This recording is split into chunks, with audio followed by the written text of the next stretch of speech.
Welcome to another episode. In today's episode, we will be seeing about the journey of life, journey of every day. So let us start this. I know exactly what you mean. Let me tell you why you are here. You are here because you know something. What you know you can't explain.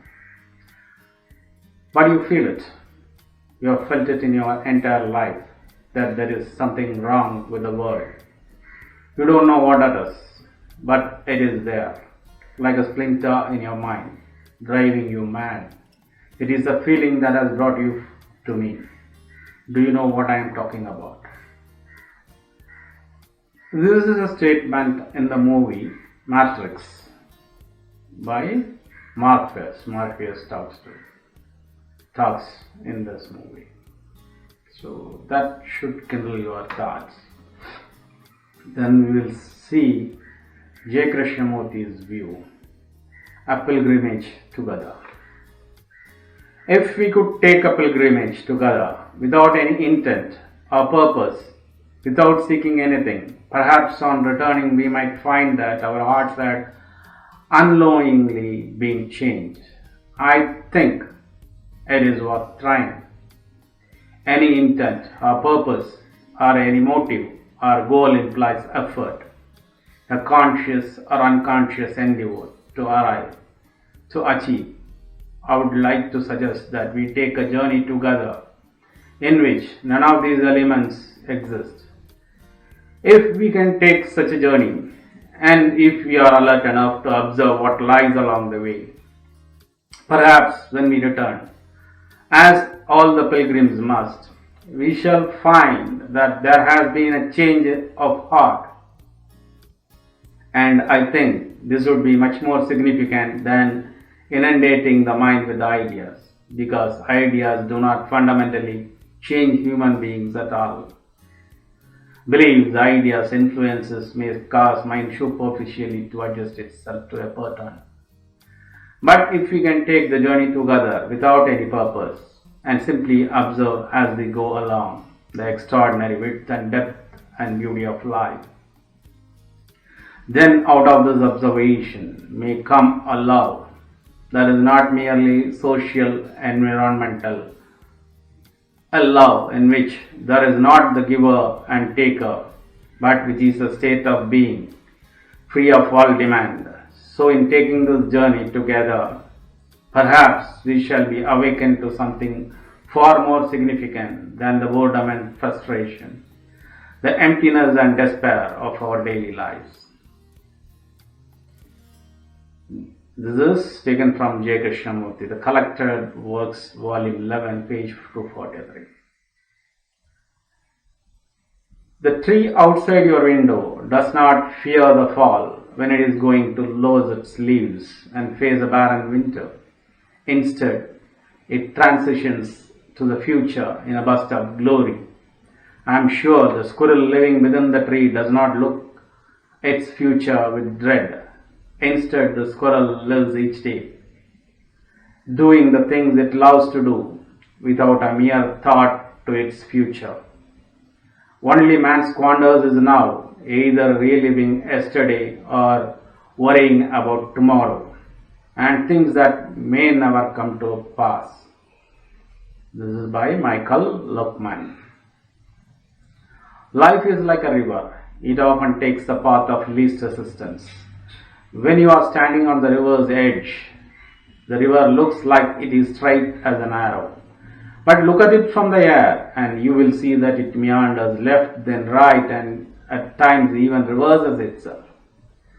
When these reversals happen, they are often just detours along the path. Accept them as exactly that, detours. The universe knows where you are going and will always provide you the perfect path for getting there. This is also by Michael Luckman. Then we will see Conference of Birds. In the Conference of Birds, there are some birds who also wander off the path and those who flee it. The birds are in essence questing for the fiery phoenix, that which can rise from its own ashes, back up into illuminated wholeness again. In the beginning, the 1,000 birds set out to enter into and pass through 7 valleys, each one presenting different barriers and difficult challenges.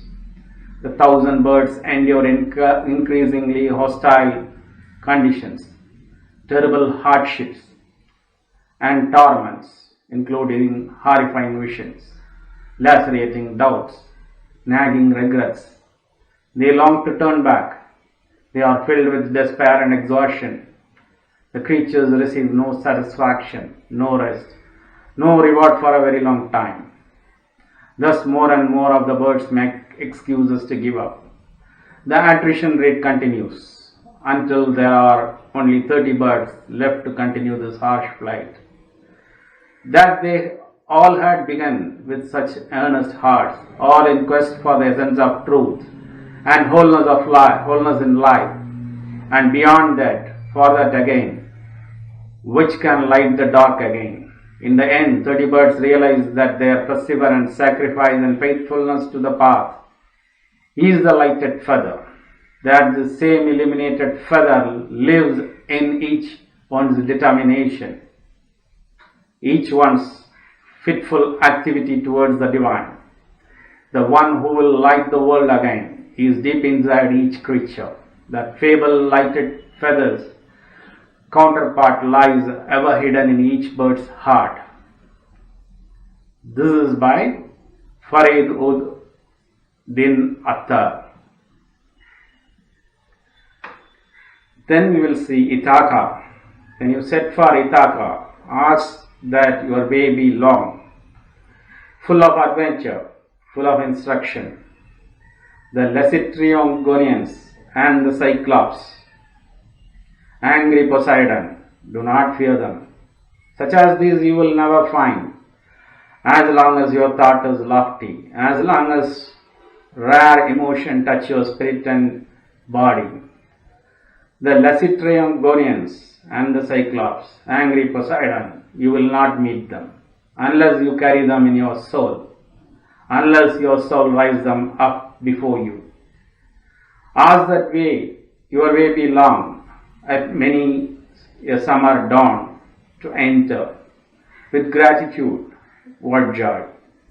Ports seen for the first time to stop at Phoenician trading centers and to buy good merchandise.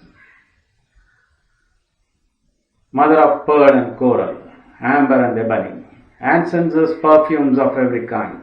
Senses perfumes as lavishly as you can, to visit many Egyptian cities, to gather stores of knowledge from the learned. Have Ithaka always in your mind. Your arrival there is what you are destined for.